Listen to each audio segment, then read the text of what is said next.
C'est parti à peu près comme tous les projets que j'ai sortis dernièrement, c'est-à-dire que j'ai mon directeur de collection, David Chauvel, qui m'a dit hey, « j'ai un dessinateur, t'as pas un scénario ?»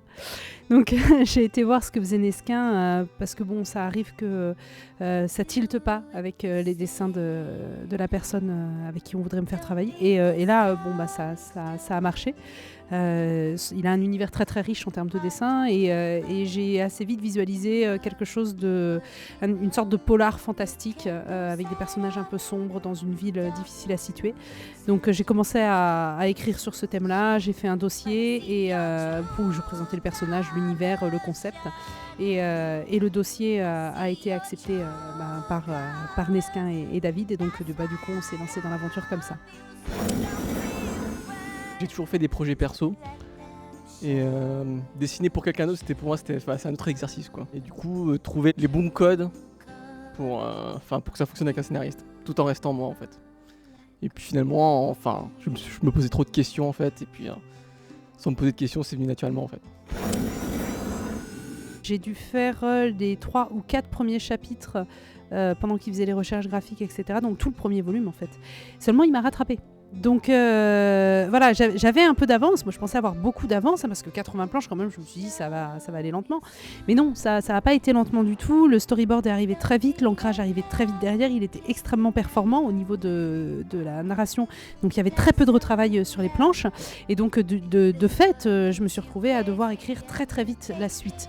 Donc, on était plutôt en flux tendu, chapitre par chapitre, en sachant que très, très souvent, il avait fini son chapitre avant que je puisse lui fournir le suivant.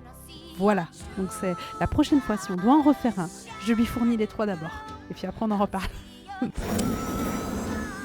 C'est le titre provisoire que j'avais mis en haut de mon dossier et qui n'a jamais changé. Alors après, il y a eu débat sur le titre du volume 1, puisqu'il était en anglais, puisque c'est une citation de Cyndi Lauper.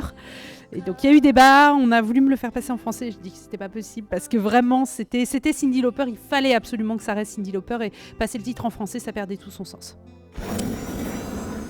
C'est vraiment des lectures qui sont venues a posteriori par rapport à mes autres lectures. Et par contre, je suis tombée dedans. À partir de là, j'ai beaucoup lu de comics, notamment l'œuvre d'Alan Moore, dont les Watchmen ont fortement aussi influencé le cercle, il faut le dire.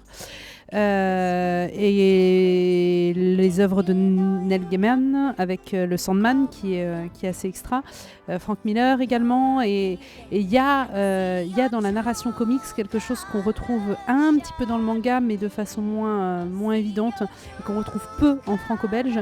C'est les histoires capables de prendre leur temps, en fait, pour poser une ambiance. C'est ce posage d'ambiance qu'on retrouve dans des BD comme Sin City ou comme dans un Watchmen. Ça, j'avais envie de le faire pour le cercle, et le fait d'avoir un format comics a permis de vraiment de poser tout ça, de poser les personnages et d'insuffler un petit peu de mélancolie dans cette BD, alors que peut-être qu'en 46 planches, j'aurais pas pu me permettre cette liberté.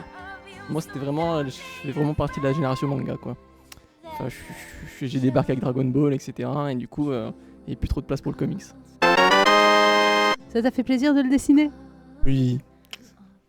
Voilà, parce que moi, c'est vrai que ça a été une expérience assez extraordinaire de donner ainsi un scénario, d'avoir un dessinateur qui va plus vite que moi, déjà, puisqu'il va plus vite que moi, et surtout d'avoir cette sensation, en fait, que quand les planches reviennent, c'est exactement ce que mes mots auraient pu formuler. Mais... À part la scène des chats. À part la scène des chats, mais j'étais impropre à formuler, en fait. Il rendait pratiquement mieux que ce que j'aurais pu dire les pouvoirs des différents personnages. Donc pour moi, ça a été un vrai plaisir. Donc je voulais savoir si ça lui avait fait plaisir aussi. Oui, donc la scène des chats, c'était pas bien du tout. Pas bien.